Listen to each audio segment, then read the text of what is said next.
She was a junior that year. Was that a senior? 8th grade. 8th. That one? No, that she was freshman or sophomore. It was after we moved here. And this is all of us at my grandparents' is probably one of the only ones we have of all 8 of us. And where's Marty in the picture? She's in the black and the white.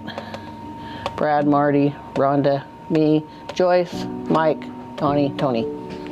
There's Marty. This one's Marty. There's Marty the day of the wedding. And that's my sister Rhonda. See, they look quite a bit alike. And then, and there they are standing up front in the wedding. And then there's Marty. She lived down in Ashland with that guy there. And that's my little brother Brad, who's also gone now. Yeah. And this one, yeah, there's Grandma. So that had to been, I'm guessing by the hair, that's probably about 87, 88. And then who's sitting next to her? Is that Joyce? Yeah. This one here, we were in Fall City. It's Marty. Yeah, see, she was always bigger than me. Marty. While we were growing up. And this was probably 1983 or 4. And that one's probably like 1969 or so. Yeah. She kept our life interesting, that girl. Even though she was only 10 months younger than me, she seemed like the older one because she was more outgoing, mischievous, always was never scared of anything, I didn't think.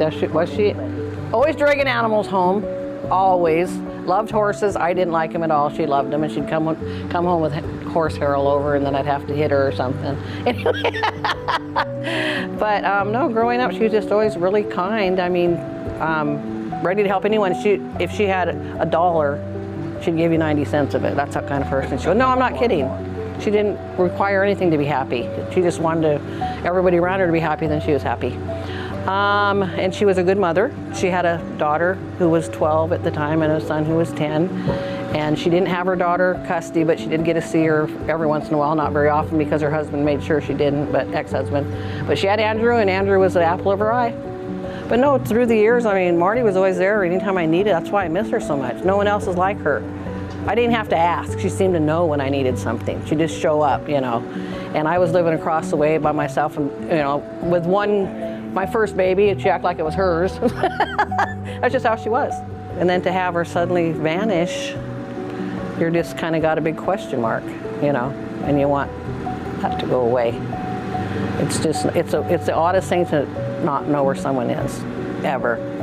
It's just weird. You know, you got to quit worrying about what you can't do anything about.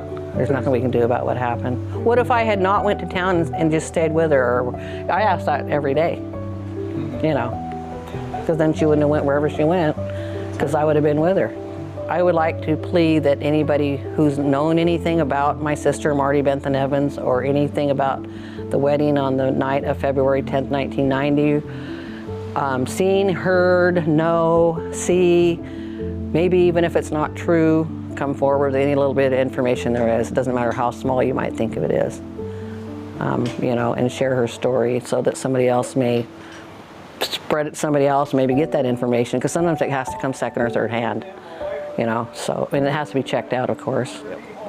So we've covered every waterway that we can possibly think of when it comes to an accident, suicide, foul play, everything water related within a 5-mile radius, even all the way down to the boyfriend's house down in Warrenton. Everything has been covered between here and there. So that leaves us with nothing more than these potential theories. So we're not done yet. You know, we're gonna make at least one more attempt once we are able to get our hands on a magnetometer, and we're gonna come back up and see what you can do. We're gonna keep doing everything we can for you. Okay. If you need anything from us, just let Linda know and she'll be able to get hold of us.